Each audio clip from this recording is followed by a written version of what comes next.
Mulai. Oke. Bismillahirrahmanirrahim. Assalamualaikum warahmatullahi wabarakatuh. Syukur alhamdulillah atas waktu yang Bapak Ibu luangkan kepada saya. Terima kasih banyak Bapak Ibu. Hari ini saya akan memaparkan tentang penerapan budaya positif di sekolah kita. Sebagai aksi nyata, saya sebagai calon guru penggerak angkatan 11 di sekolah SDN 128 Pepuro di aksi nyata modul 1.4 tentang budaya positif. Konsep budaya positif di sini akan saya jelaskan ada 7 bagian. Yang pertama adalah perubahan paradigma belajar, kemudian disiplin positif, yang ketiga kebutuhan dasar manusia, yang keempat motivasi perilaku manusia, yang kelima adalah posisi kontrol restitusi, keenam keyakinan kelas, dan ketujuh adalah segitiga restitusi. Untuk pembelajaran dengan paradigma baru, setelah kita masuk ke kurikulum 2013, kemudian digantikan sekarang dengan kurikulum merdeka, muncul paradigma baru, yaitu pembelajaran dengan paradigma baru yang dirancang berdasarkan pembelajaran berdiferensiasi, mengutamakan kompetensi dan karakter, sehingga setiap siswa belajar disesuaikan dengan kebutuhan dari tahap perkembangannya untuk mewujudkan profil pelajar Pancasila. Adapun profil pelajar Pancasila ada yang pertama yaitu beriman, bertakwa kepada Tuhan Yang Maha Esa dan berakhlak mulia. Yang kedua mandiri, yang ketiga bernalar kritis, keempat kreatif, yang kelima bergotong royong, dan yang keenam adalah kebinekaan global. Nah, dari pembelajaran kurikulum merdeka ada beberapa hal yang harus kita lakukan. Yang paling penting itu dihubungkan dari beberapa hal yang akan saya jelaskan. Yang pertama adalah disiplin positif. Disiplin, kata disiplin itu hampir semua orang pernah mendengarkan apa itu disiplin. Disiplin itu dikatakan biasa bahwa berbuat sesuai dengan aturan yang ada, kita menjalankan aturan yang ada. Di situ orang akan menghubungkan disiplin dengan tata tertib, teratur, dan kepatuhan pada peraturan. Kata disiplin itu selalu dihubungkan dengan kata hukuman.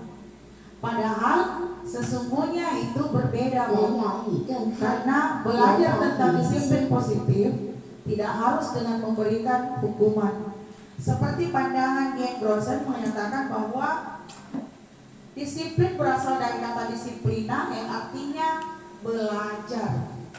Jadi seorang murid atau seseorang harus paham betul alasannya mengapa mereka harus belajar, sehingga motivasi yang terbangun adalah motivasi intrinsik, yaitu motivasi yang ada di dalam diri seseorang. Kemudian tapi bukan ekstrinsik, yaitu motivasi dari luar. Jadi disiplin itu selalu dikembalikan ke diri kita sendiri atau mulai dari diri. Di sini ada konsep disiplin Bu yang dijabarkan.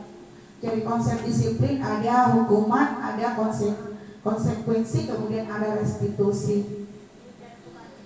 Hukuman itu sistem tidak akan berjalan bila murid tidak takut. Kemudian konsekuensi memerlukan monitoring dan supervisi terus menerus dari guru. Kemudian restitusinya adalah murid belajar bertanggung jawab untuk perilakunya. Misalnya ada sesuatu yang dilakukan siswa, kemudian itu secara terus menerus itu dikontrol oleh guru. Umpamanya ke sekolah yang seperti kita lakukan, ke sekolah tidak pakai kaos kaki. Jadi setiap hari ada siswa yang tidak menggunakan kaos kaki, itu dipanggil alasannya mengapa sampai dia tidak menggunakan kaos kaki. Yang alasannya lupa, basah, atau apa saja. Kemudian diberikan konsekuensi bahwa supaya terlihat rapi, supaya terlihat bersih. Jadi setiap hari nanti ibu guru akan selalu memeriksa apakah kau menggunakan kaos kaki. Jika dilakukan itu secara berulang, dengan sendirinya nanti terjadi pembiasaan, disiplinnya akan terjadi dengan sendirinya, karena itu sudah dia menanamkan ke dirinya bahwa saya harus berkaos kaki ke sekolah. Kemudian mencoba mengontrol anak dengan penguatan negatif, itu membayar impas kesalahan. Mencoba mengontrol anak dengan penguatan positif, anak paham bahwa dirinya sendiri yang pegang kendali kontrol, seperti memberikan hukuman kepada siswa yang seperti biasanya yang terlambat ke sekolah mencuci WC. Nah, itu kan akan seperti anak-anak disuruh membayar kesalahannya, sehingga dia mengatakan bahwa oh kalau bersalah kan nanti ada yang bisa saya lakukan. Padahal kalau dia terlambat seharusnya dikatakan apa, ditanyakan apa alasannya, mengapa. Kemudian setiap hari kita mengontrol siswa, dengan sendirinya nanti dia akan terbiasa. Dan seperti itu secara terus menerus. Anak belajar dari hukuman itu, anak akan belajar menyembunyikan kesalahan. Kenapa dia menyembunyikan kesalahannya? Takutnya kalau ketahuan dia melakukan salah, maka dia menyembunyikan. Kalau ditanya dia akan berbohong. Tapi kalau kita bertanya ke anak-anak tentang alasan kenapa dia lakukan, saya yakin anak-anak tidak akan berbohong kepada kita. Sehingga konsekuensinya anak-anak bisa belajar dan taat pada peraturan. Kemudian di restitusinya anak-anak akan belajar memecahkan masalahnya. Akhirnya dia sendiri nanti berpikir bahwa oh, saya bangun pagi jam sekian supaya tidak terlambat ke sekolah. Mungkin alasannya dia terlambat bangun pagi seperti alasannya kemarin yang banyak dikatakan oleh anak-anak bahwa mereka terlambat bangun pagi. Kemudian kita berikan konsekuensi bagaimana caranya agar mereka bisa bangun pagi. Akhirnya anak-anak nanti bisa terbiasa. Kemudian hukuman itu dibuat oleh guru. Kalau konsekuensi itu dibuat kesepakatan oleh guru dan siswa, bahwa besok bagaimana, kapan kamu akan berubah, bagaimana akan berubah. Pasti anak-anak nanti akan terbiasa Bu dengan cara kita membiasakan mereka. Saya yakin di restitusinya nanti anak-anak akhirnya bisa menyelesaikan masalahnya. Nah, hal itulah biasanya dibuat di dalam keyakinan kelas. Kemudian di sini ada contoh tindakan Bu. Ini tindakannya ada 1, 2, 3, 4, dan 5. Nah, saya hanya mau bertanya, kira-kira di yang kondisi pertama Bapak Ibu ini hukuman atau konsekuensi lari mengelilingi lapangan 2 kali karena terlambat hadir di sekolah. Kira-kira ini konsekuensi atau hukuman Bu? Hukuman, iya. Ini hukuman karena ini berhubungan dengan fisiknya anak-anak. Kemudian yang kedua, murid diminta untuk push up 15 kali karena tidak menggunakan masker ke sekolah. Iya, hukuman. Kemudian mengganti kertas tugas teman yang telah dicoret-coret. Ini hukuman atau konsekuensi? Iya, konsekuensi. Kenapa? Karena dia diminta untuk kembali memperbaiki hal yang dia lakukan. Nah, kemudian berdiri di depan kelas sambil mengangkat kaki 1 karena tidak menjawab pertanyaan. Hukuman. Kemudian yang terakhir, lari mengelilingi lapangan basket 2 kali karena terlambat 10 menit untuk pelajaran PJOK. Iya, hukuman. Jadi hukuman dan restitusi itu harapannya sekarang yang kita lakukan adalah restitusi, tapi bukan hukuman tapi restitusi. Bagaimana memberikan anak-anak pembelajaran sehingga tidak lagi melakukan kesalahan yang telah dilakukan. Kemudian di sini ada motivasi perilaku manusia. Motivasi adalah suatu dorongan yang diberikan kepada orang lain agar seseorang melakukan sesuatu yang baik di dalam bekerja, belajar, dan berbagai hal. Di sini Ian Gosen menyatakan ada 3 motivasi perilaku manusia. Yang pertama, perilaku menghindari ketidaknyamanan atau hukuman. Kemudian yang kedua, untuk mendapatkan imbalan atau penghargaan dari orang lain. Kemudian yang ketiga, untuk menjadi orang yang mereka inginkan dan menghargai diri sendiri dengan nilai-nilai yang mereka percaya. Yang pertama itu Pak, untuk menghindari ketidaknyamanan dan hukuman. Biasanya kita melakukan sesuatu sepertinya menuntaskan kewajiban. Biasa begitu Pak ya, bahwa saya berangkat ke sekolah pas 7.30 supaya tidak mendapat teguran di sekolah. itu untuk menghindari ketidaknyamanan dan hukuman, itu salah satu contohnya. Padahal harusnya itu kita tanamkan di dalam diri bahwa saya akan tiba di sekolah 7.30 karena itu adalah kewajiban saya sebagai guru. Kemudian untuk mendapatkan imbalan atau penghargaan dari orang lain, biasanya itu orang melakukannya atau biasanya di siswa kita, dia melakukan karena berharap ada pujian, ada imbalan, sehingga dia melakukan. Biasa umpamanya dalam kelas Bapak Ibu, yang pertama tadi dalam kelas itu anak-anak diberikan tugas, dia hanya melakukan saja tugasnya, yang penting selesai, yang penting tidak dihukum dari gurunya.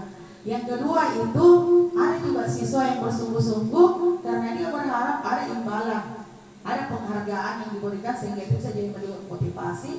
Kemudian yang ketiga, ini betul-betul dari diri sendiri karena dia memang menghargai dirinya, karena dia memang tahu bahwa ini memang hal yang harus yang saya lakukan, sehingga itu menumbuhkan nilai percaya di dalam dirinya. Jadi bisa kita lihat Pak, 3 motivasi yang ada di siswa kita, bagaimana cara kita supaya motivasi itu tumbuh dari diri sendiri. Kemudian di sini ada teori Aplikon tentang penghargaan. Dia mengatakan bahwa penghargaan maupun hukuman adalah cara-cara mengontrol perilaku seseorang yang menghancurkan potensi untuk pembelajaran sesungguhnya. Kenapa dikatakan dia menghancurkan potensi pembelajaran sesungguhnya? Apabila kita menghukum seperti tadi, ketika dia terlambat, dia dihukum keliling lapangan. Itu sudah tertanam di dalam diri bahwa saya ini terlambat, hukumanku ini seperti ini. Jadi kalau dia setiap hari melakukan itu, dia menganggap bahwa dia bisa mengatasinya dengan hal itu, akhirnya dia terlambat terus ke sekolah. Padahal sebenarnya itu nanti menjadi hal yang buruk untuk dia. Kemudian ada yang namanya memberikan imbalan. Biasanya di dalam kelas ada siswa yang melakukan hal itu bukan karena timbul dari dirinya bahwa itu sesuatu yang harus dilakukan, tapi dia mengharap pujian atau apapun. Itu juga bisa terkadang membuat siswa kita menjadi sesuatu yang berbeda di antara temannya. Itu hal yang ditakutkan terjadi kepada anak kita. Kemudian menurut Aplikon secara ideal, tindakan belajar itu sendirinya adalah penghargaan yang sesungguhnya. Jadi dia belajar karena dia memotivasi dirinya, atau dia memiliki memang dari dalam dirinya bahwa dia ingin belajar. Di sini ada yang pertama, yaitu tentang penghargaan. Yang pertama, penghargaan efektif. Jika kita menginginkan seseorang melakukan sesuatu yang kita inginkan dalam jangka pendek. Kemudian yang kedua, jika kita memberikan seseorang suatu penghargaan untuk melakukan sesuatu, maka kita harus terus-menerus memberikan penghargaan itu. Jika kita ingin orang tersebut terus-menerus melakukan perilaku yang kita inginkan. Coba, kalau setiap dia melakukan kegiatan yang kita inginkan, dia harus diberi imbalan. Anak kita selalu mau diberi imbalan. Nah, kemudian penghargaan menciptakan persaingan dalam kelas, sedangkan persaingan menciptakan kecemasan. Kenapa? Sehingga hilang yang dikatakan peringkat. Inilah salah satu hal, Bu, kenapa peringkat itu hilang, karena ini ada satu persaingan di antara siswa kita, sehingga mengatakan bahwa dia lebih mampu daripada yang lainnya. Walaupun sekarang kita berkata begini, bagaimana sekarang anak-anak tidak ada tolak ukurnya. Karena yang paling pertama yang ditanamkan adalah nilai yang ada di dalam diri anak kita. Nilainya adalah bagaimana mereka menjadi seseorang yang lebih memiliki lagi karakter yang baik. Seperti yang di atas tadi, jika terus-menerus kita berikan imbalan, akhirnya nanti pada saat di masa depan, nanti dia mau bekerja pada saat ada imbalannya.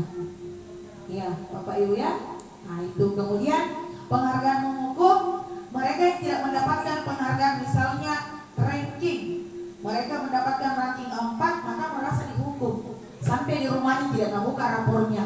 Kenapa tidak membuka rapornya? Karena dulu dia ranking 1, sekarang ranking 4. Akhirnya orang tua merasa, oh kenapa ini, akhirnya anaknya merasa bersalah. Sehingga tentang penghargaan itu untuk anak-anak kita, mengapa dihilangkan rankingnya, mengapa imbalan-imbalan untuk setiap kegiatan itu ditiadakan, agar anak kita memiliki motivasi yang muncul dari dalam dirinya sendiri. Kemudian di sini ada kebutuhan dasar manusia. Setiap tindakan murid yang dilakukan itu dia memenuhi kebutuhan dasar mereka.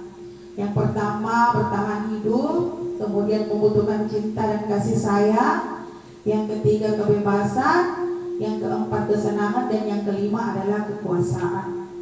Yang mana kebutuhan untuk bertahan hidup? Kebutuhan bertahan hidup adalah mereka datang ke sekolah ini, Bu, tanpa terpikir beban. Umpamanya dia datang ke sekolah, nanti belajar matematika, Kak.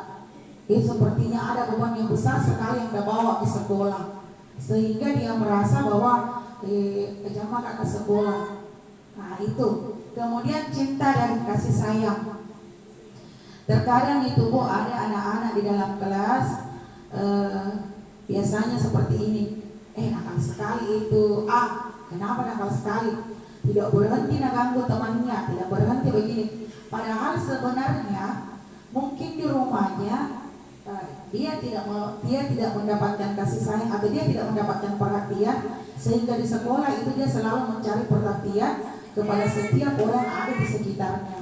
Itu yang biasanya yang tidak kita pahami atau tidak kita rasakan. Kemudian kebebasan yaitu anak-anak biasanya umpamanya dia belajar di dalam kelas, tiba-tiba dia melakukan suatu janji berdiri, duduk di sini, kasih rapi duduk tak, lipat tangan tak. Nah itu dia tidak mendapatkan kebebasan.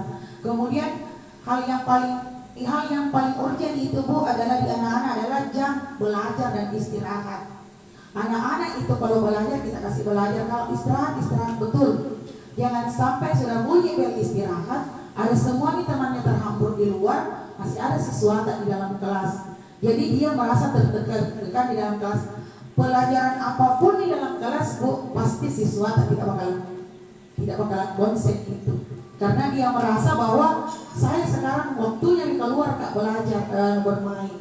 Nah, kemudian kesenangan. Nah, kesenangan inilah kita belajar dari Ki Hajar Dewantara bahwa siswa sekarang ini di dalam kurikulum Merdeka itu kita memberikan pembelajaran sesuai dengan kodrat dan zamannya.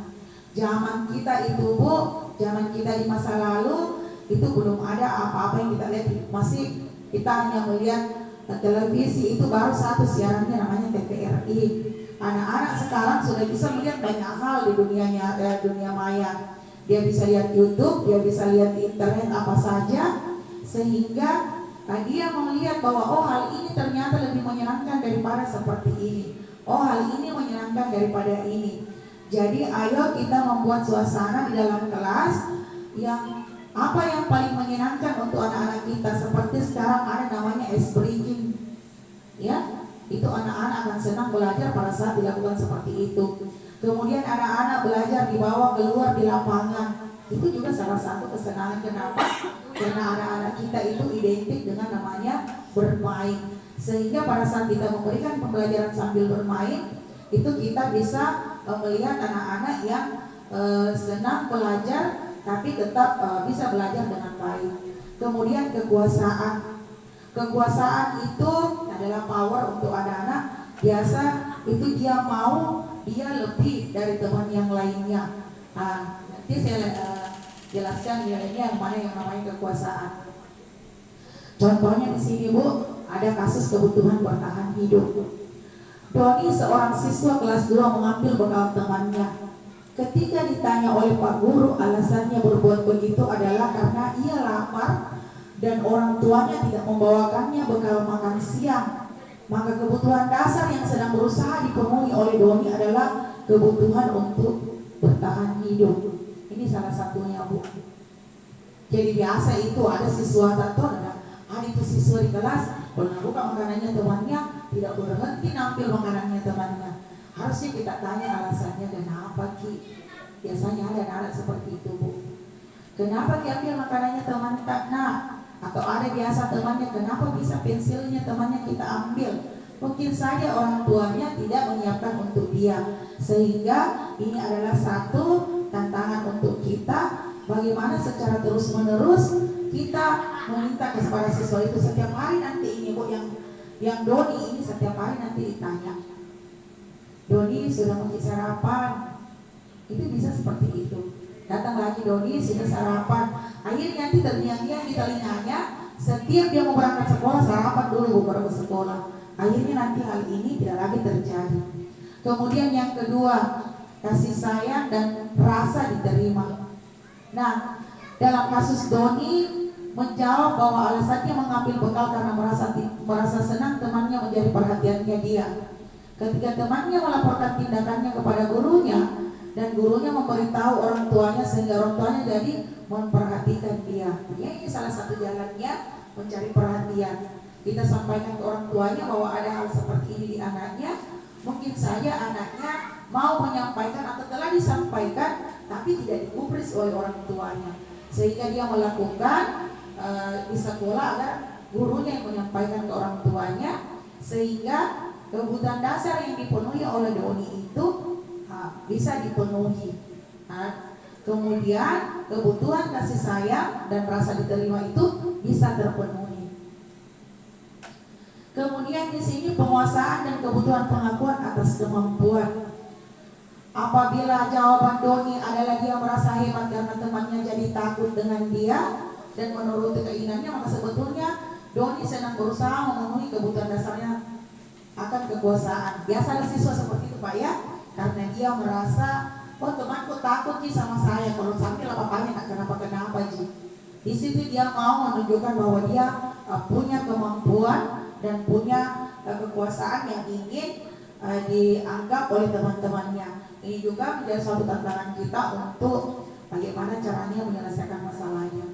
Kemudian ada kebebasan. Bila jawaban Doni di atas adalah bahwa ia merasa bosan dengan bekal makanan yang dibawa oleh ibunya dari rumah, mungkin saja, Pak, tadi Doninya bawa bekal. Umpamanya dia bekalnya setiap hari yang dia bawa itu nugget terus. Karena nugget terus, ada temannya yang makanannya bervariasi, sehingga dia meminta makanannya temannya. Nah, itu berarti dia merasakan bahwa dia tidak bebas, dia hanya makan nugget setiap hari. Oleh karena itu dia ingin mencoba makanannya temannya yang beraneka ragam, sehingga dia berusaha memenuhi kebutuhannya akan kebebasan. Nah, dari beberapa kasus Doni itu, Pak, masuk lagi ke kesenangan, yaitu merasa senang. Dalam kasus di atas, bila Doni menjawab bahwa dia melakukannya karena iseng saja dan ingin menikmati ekspresi teman-temannya yang kesal karena diambil makanannya, dan menurut dia ekspresi temannya itu lucu, maka Doni sedang berusaha memenuhi kebutuhan kesenangannya. Jadi ini ada beberapa tipe-tipe yang dilakukan oleh siswa di kelas kita. Nah, bagaimana cara mengatasinya? Kalau dia sudah melakukan dia mau melakukan supaya kepuasan akan kebutuhannya itu terpenuhi, tapi hal itu mengganggu temannya, itulah tantangan untuk kita sebagai guru, bagaimana caranya untuk memenuhi kebutuhan, 5 kebutuhan yang harusnya dipenuhi oleh siswa kita. Bukan hanya siswa kita, terkadang itu juga ada pada kita. Biasanya kalau di guru itu ada penguasaan. Kamu harus menyelesaikan ini, kalau tidak ibu guru nanti tidak berikan nilai. Itu adalah suatu pengusahaan untuk dari kita ke anak-anak kita. Kemudian untuk kesenangan guru, biasanya guru akan memberikan sesuatu kepada anak-anak untuk kesenangannya guru nanti senang pada saat puas pada saat siswanya memberikan nilai yang paling baik. Nah, itu hal-hal yang menurut kita menjadi kebutuhan, tapi sebenarnya itu menjadi sesuatu yang buruk untuk orang lain. Nah, jadi untuk memenuhi kebutuhan, untuk bisa seimbang Bu, kita mencari hal-hal yang baik, hal-hal yang positif, sehingga semua kebutuhan itu bisa terpenuhi. Nah, dari di sini ada kasus. Nah, coba kita lihat dari sini. Ada siswanya ibu guru kelas 1. Ibu guru, saya bosan belajar yang begini terus. Maukah ibu guru lain lagi mengajar? Nah, jadi kira-kira ini kebutuhan apa yang tidak terpenuhi, Pak? Kebutuhan apa? Di sini. Kesenangan, kekuasaan, kebebasan, cinta. Kira-kira kebutuhan apa? Kebebasan, iya. Dia mau minta kebutuhan kebebasannya dipenuhi. Dia mau bebas memilih siapa guru yang mau dihadapi. Dia mau bebas guru yang diinginkan sehingga dia bisa belajar dengan baik. Ini berarti siswa kita membutuhkan kebebasan memilih guru yang diinginkan. Kemudian, Pak Guru tidak perhatikan jepit rambut saya hari ini. Padahal ini baru saya beli, Pak.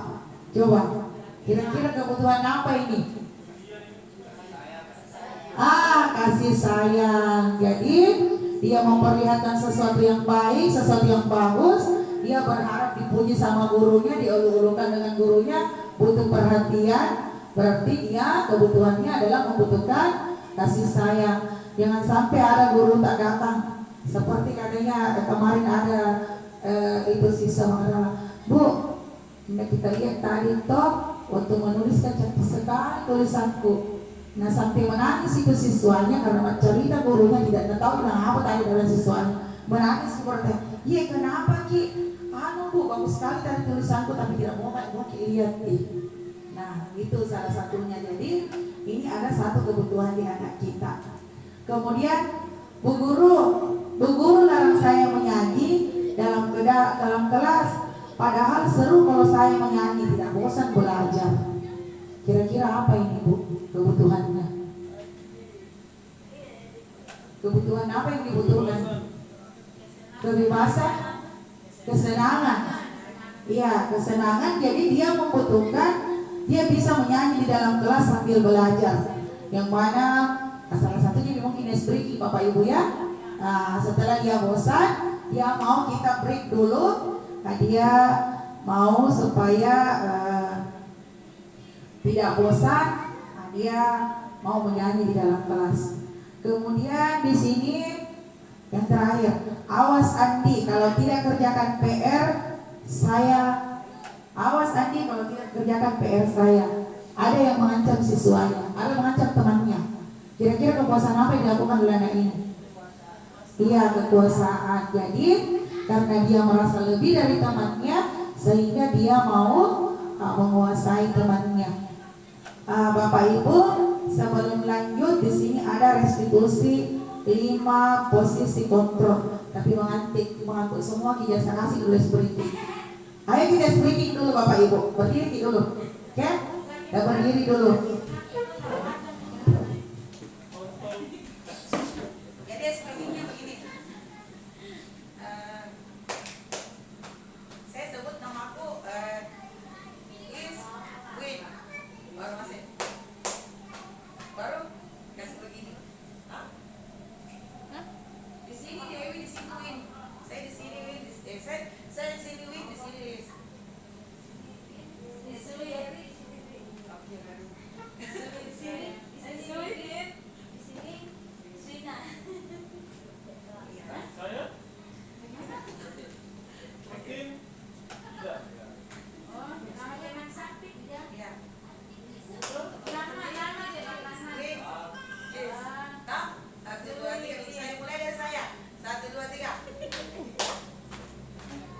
Win.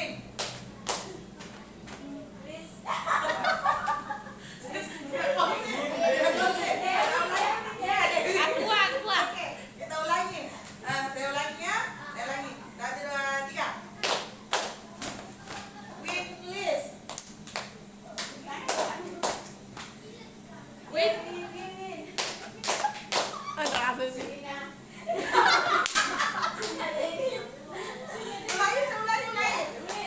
kita coba dulu. Saya win list. Coba. Dewi Udin. Dewi Sui. Suitin. Kita dulu baru teman. Suit. Ya. Iya. Betul. Udin Faisal. Din Faisal. Saya win list. Ini Dewi Win. Ini Suina. Ya. Suina Dewi. Dewi. Kita Udin Faisal Udin. Ya. Yang teman di sebelah sini disebut namanya. Ya. Oke. Saya mulai. 1, 2, 3.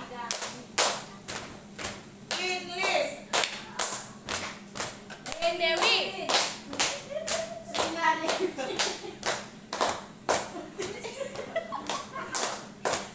Suitin. Faisal.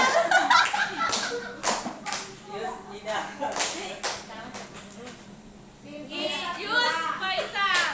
Yus list. Kembali lagi. Yus list. Use list. Saya kira pengingat disebut saya. Saya ulangi sampai lancar. Satu kali lagi kalian harus lancar. Oh iya. Mengantuk semua saya lihat yang bisa. Ya. Oke. 1, 2, 3. List win. Win Dewi. Oh, Suina Dewi.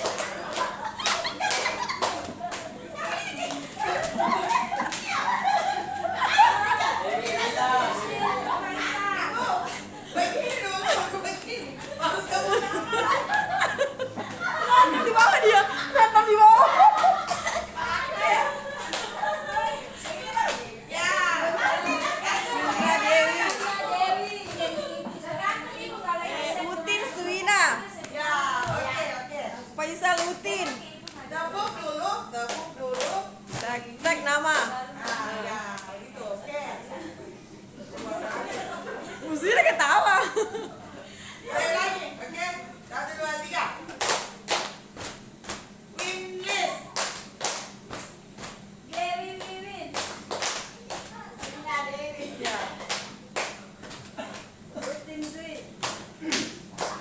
Faisal.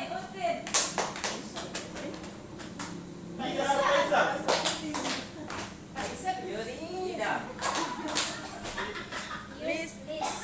List Yus. Ini mana mengaku semua nih?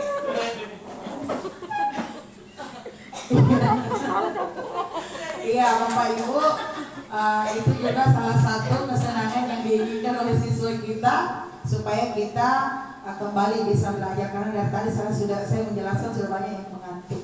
Jadi kita lanjut di restitusi 5 posisi kontrol. Nah, ini 5 posisi kontrol yang paling penting untuk kita sebagai guru, di mana yang pertama adalah penghukum, yang kedua adalah pembuat orang merasa bersalah, yang ketiga adalah teman, yang keempat adalah pemantau, dan kelima adalah manajer.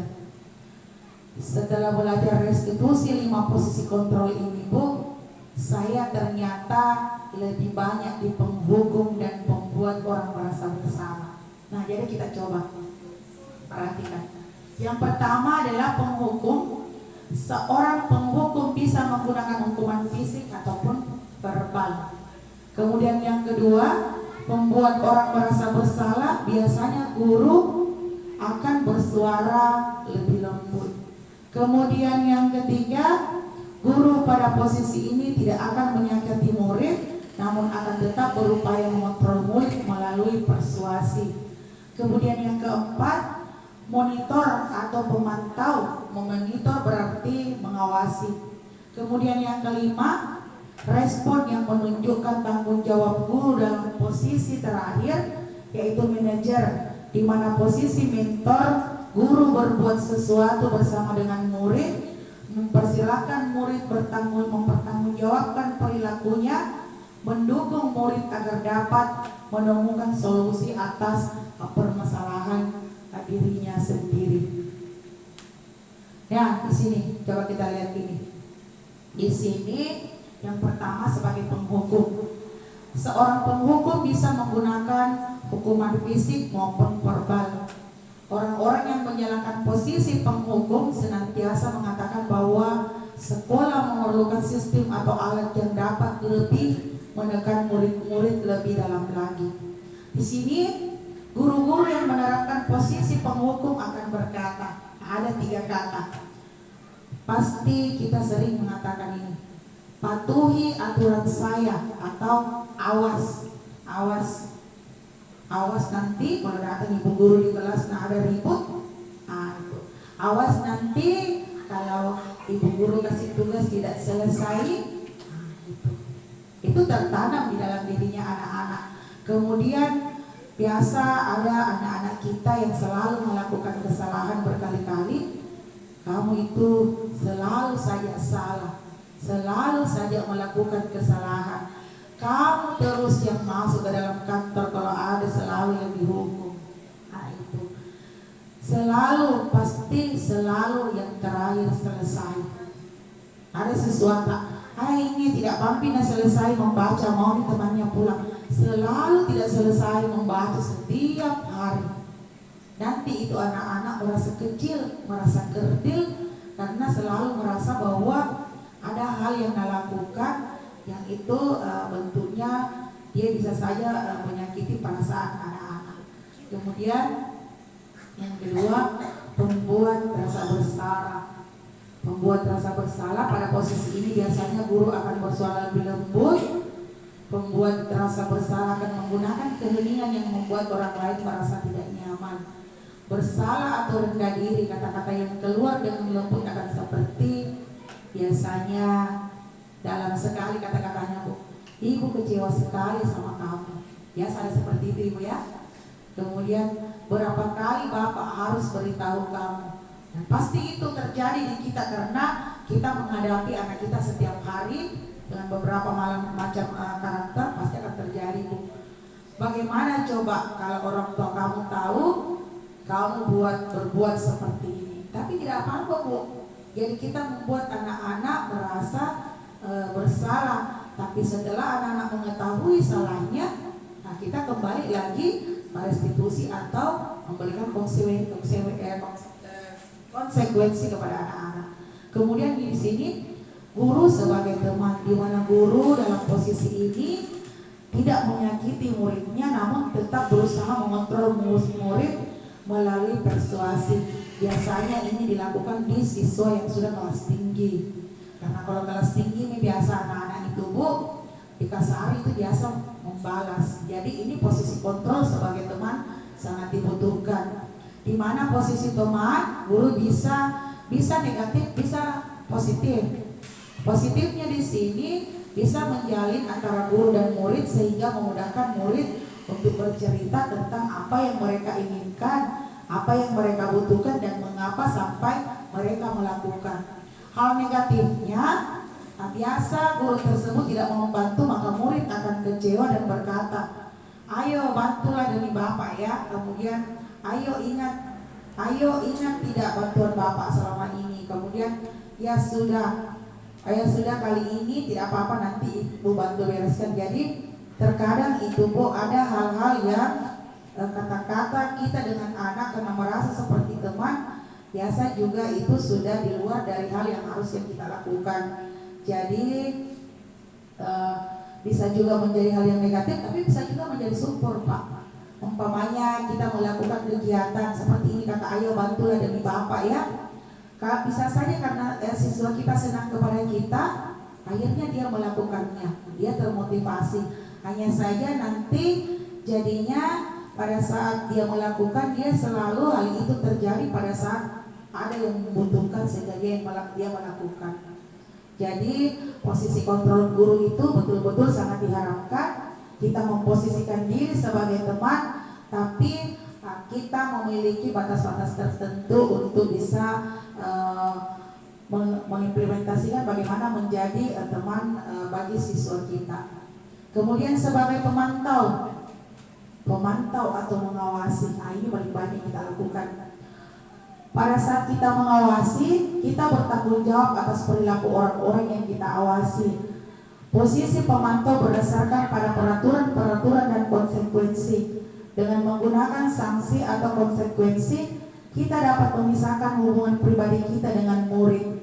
Sehingga seseorang yang menjalankan posisi pemantau, pertanyaan yang diajukan oleh seorang pemantau yaitu, peraturannya apa? Apa yang telah kamu lakukan? Sanksi atau konsekuensinya apa?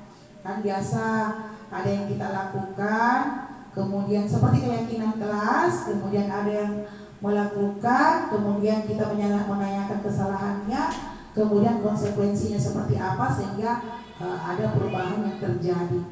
Kemudian yang terakhir adalah manajer.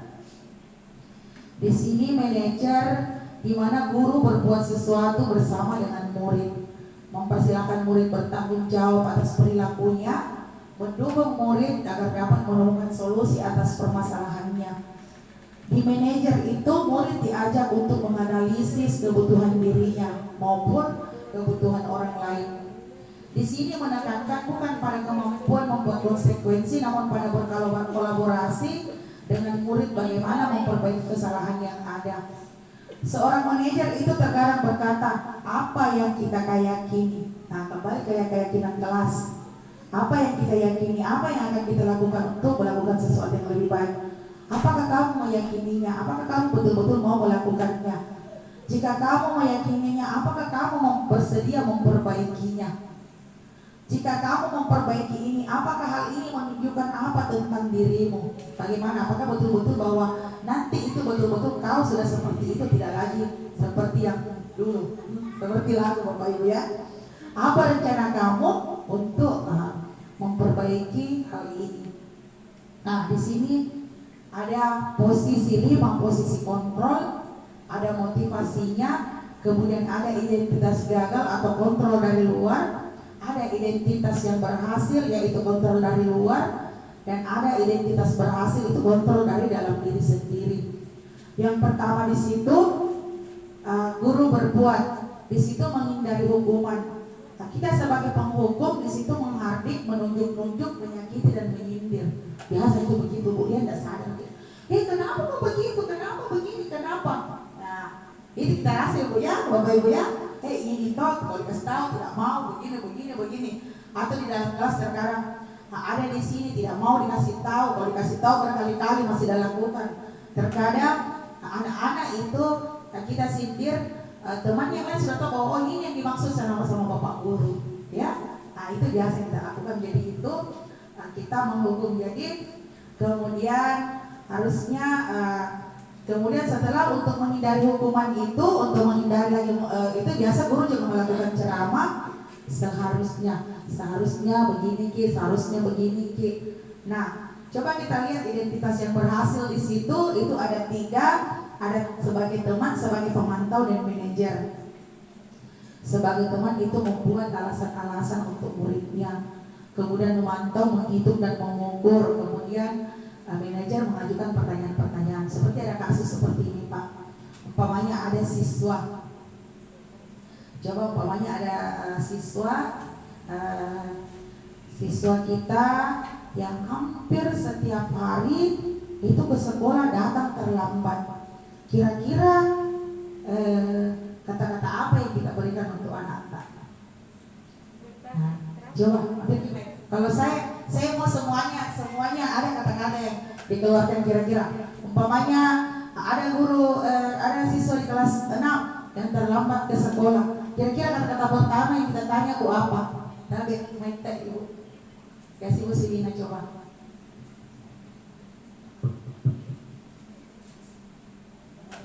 Kalau ada siswa yang terlambat Bu, hampir setiap hari dalam 1 minggu, kira-kira apa yang kita tanyakan?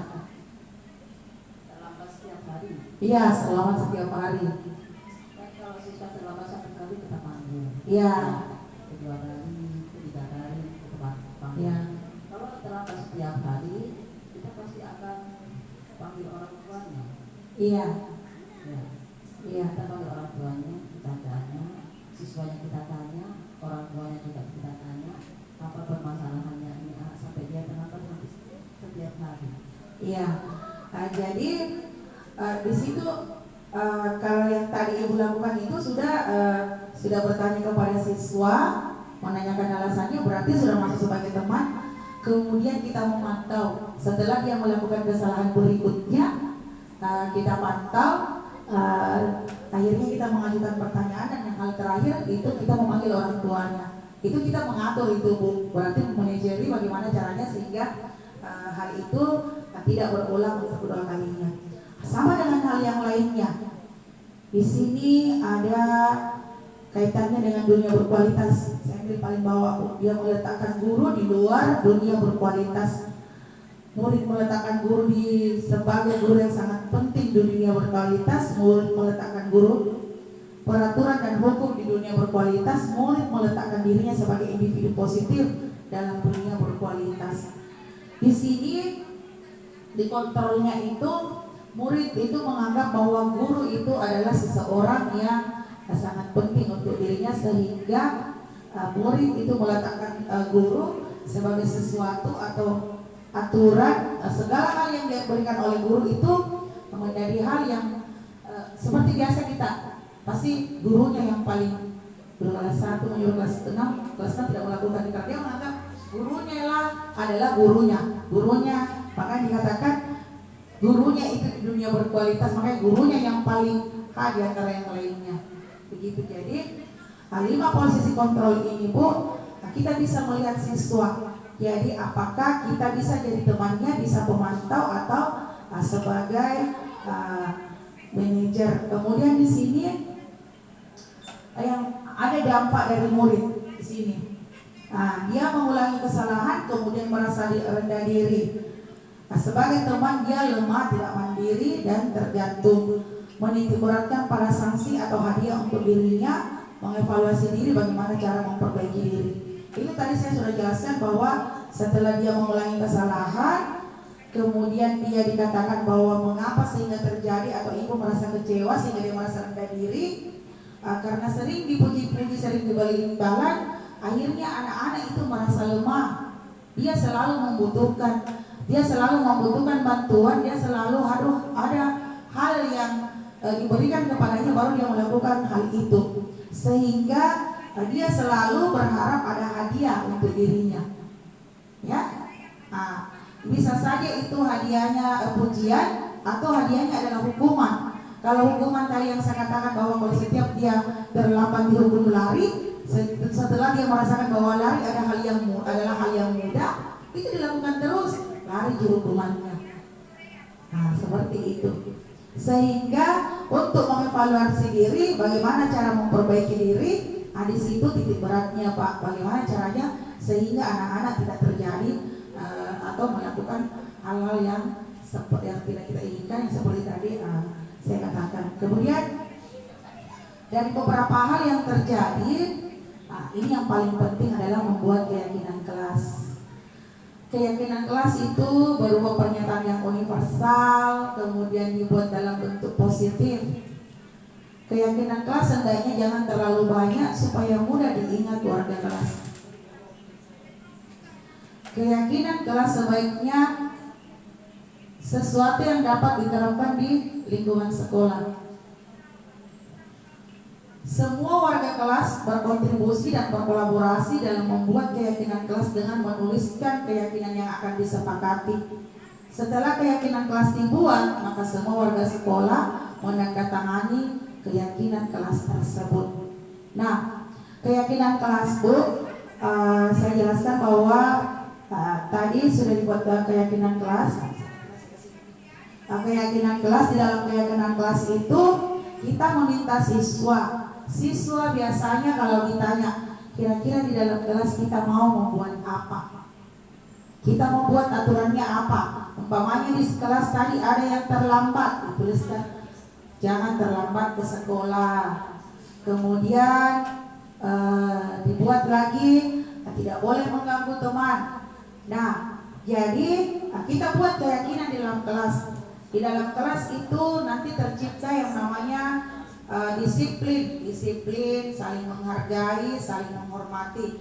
Kenapa dikatakan keyakinan kelas? Ditulis di dalam kelas.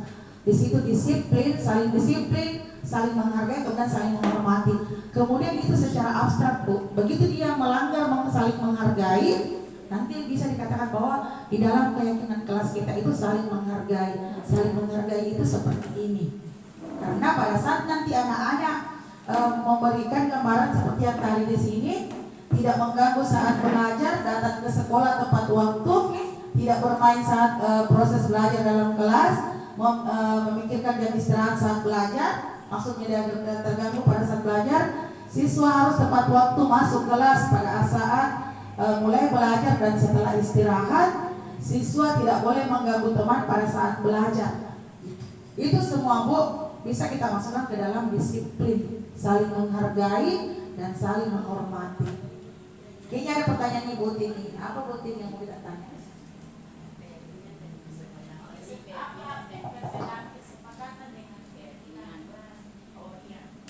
Jadi kesepakatan kelas dan keyakinan kelas. Kalau kesepakatan kelas, Bu, itu biasanya kita tuliskan semua yang disepakati. Kesepakatan kelas itu kita buat di saat pembelajaran, karena di setiap pembelajaran itu akan ada hal yang berbeda. Umpamanya kita belajar kelompok, kita buatkan kesepakatan kelas. Umpamanya kesepakatan kelas di dalam kelompok, semua anggota kelompok harus aktif. Seperti itu ya. Kemudian dikatakan lagi setiap ketua kelompok harus mengontrol setiap anggotanya. Itu ada kesepakatan.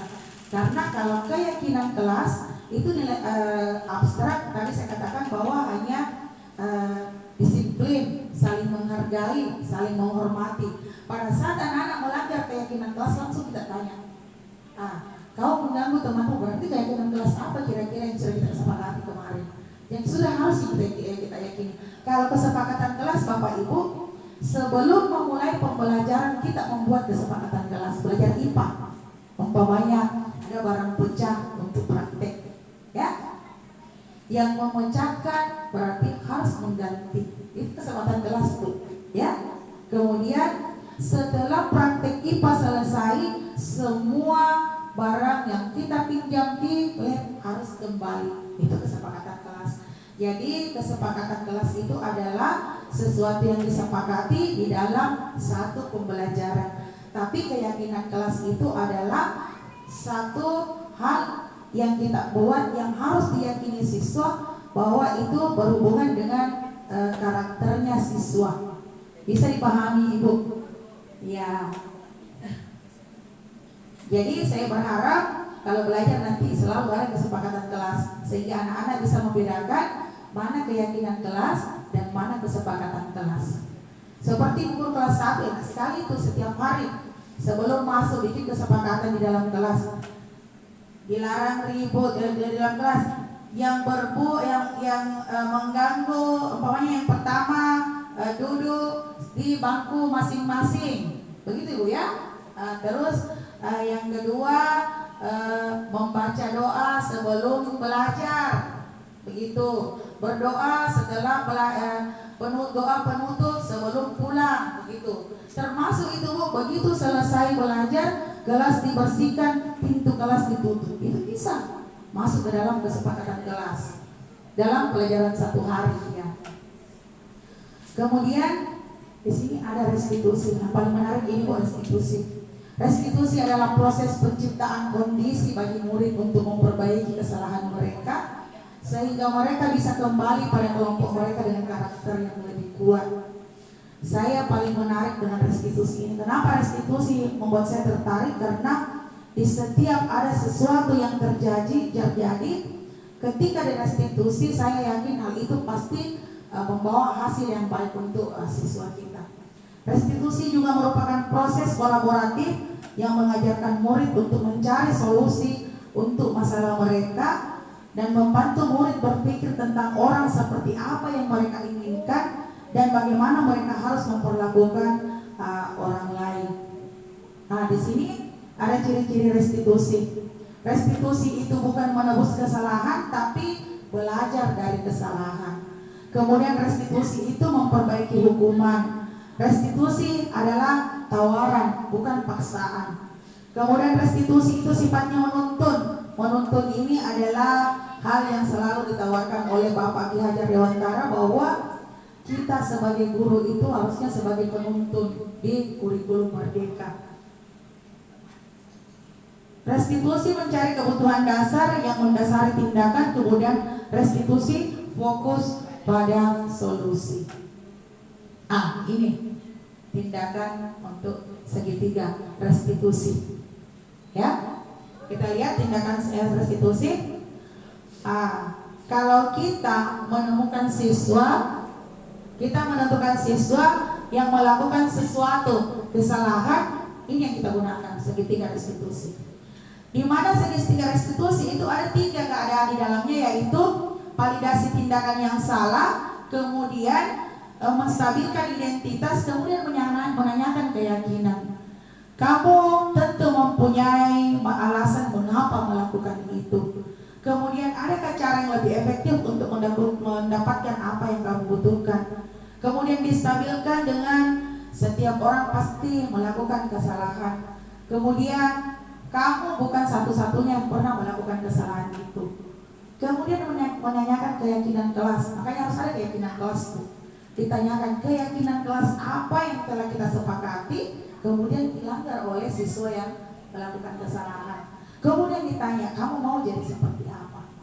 Nah, dari hal di atas, di sini ada menstabilkan identitas, validasi tindakan yang salah, menanyakan keyakinan. Di sini biasanya kata-kata, biasa dikatakan kata-kata operasional, Bu ya.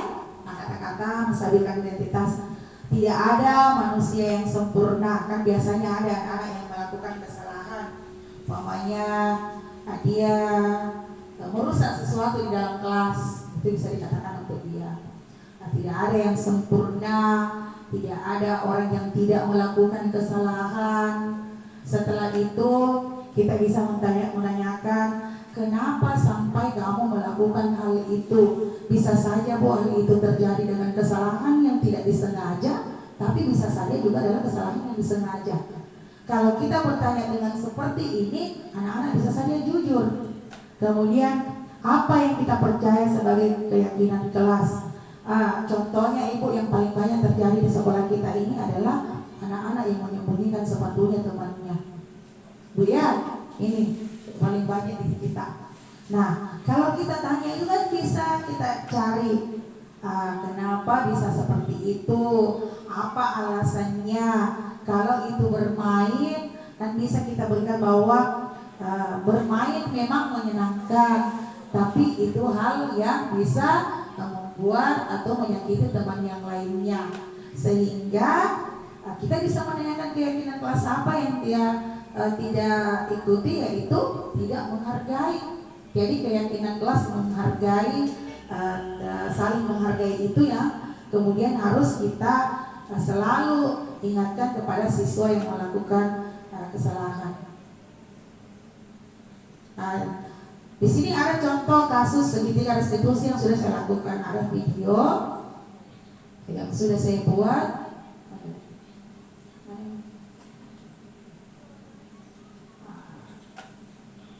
Kita sambil menonton, Bu.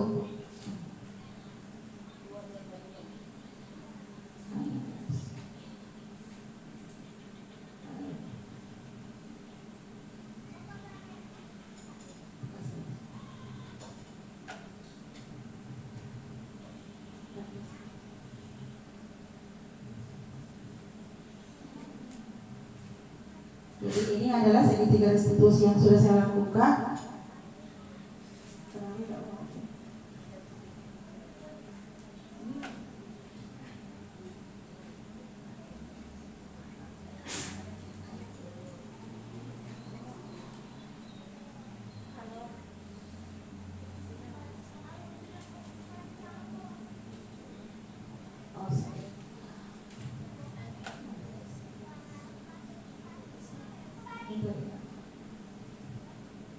Nah, ini ada contoh keyakinan kelas yang dilakukan.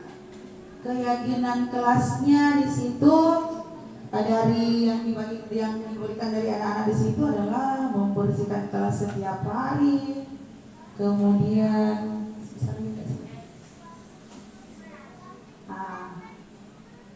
nanti kita coba membuat keyakinan kelas ya Bu. Nanti saya akan memandu satu kelas untuk membuat keyakinan kelas.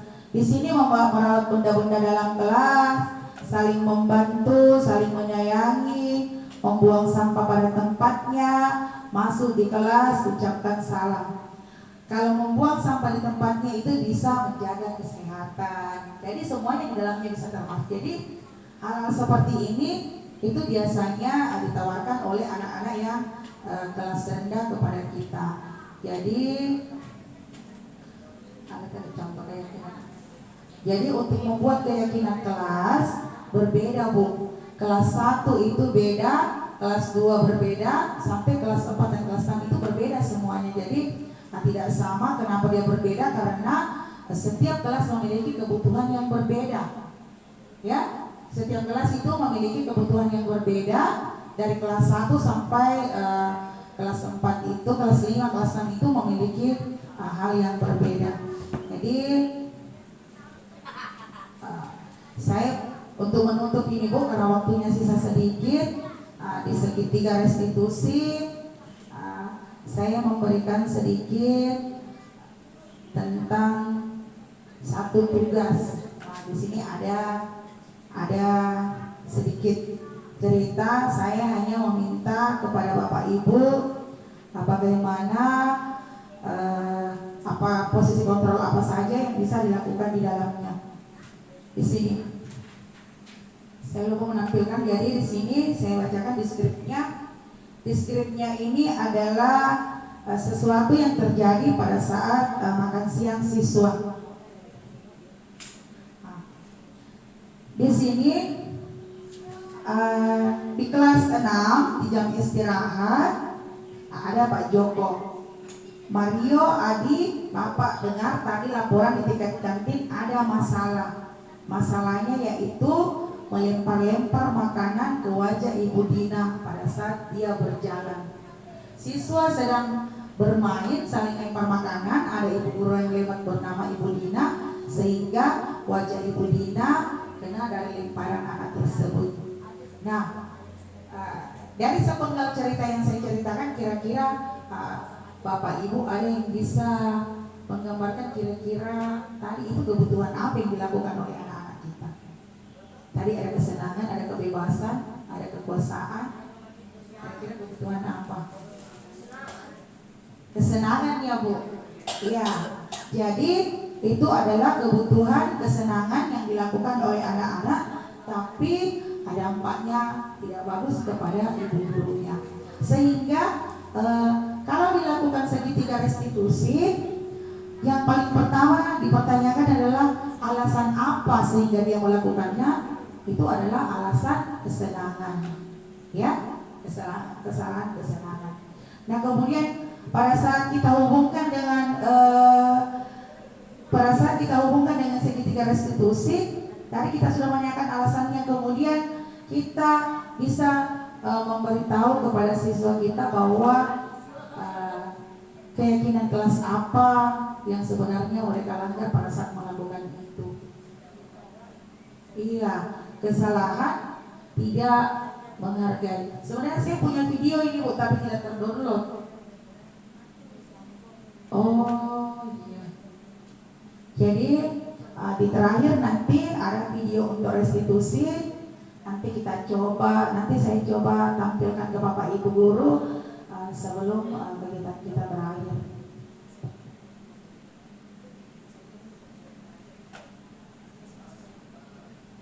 Ya.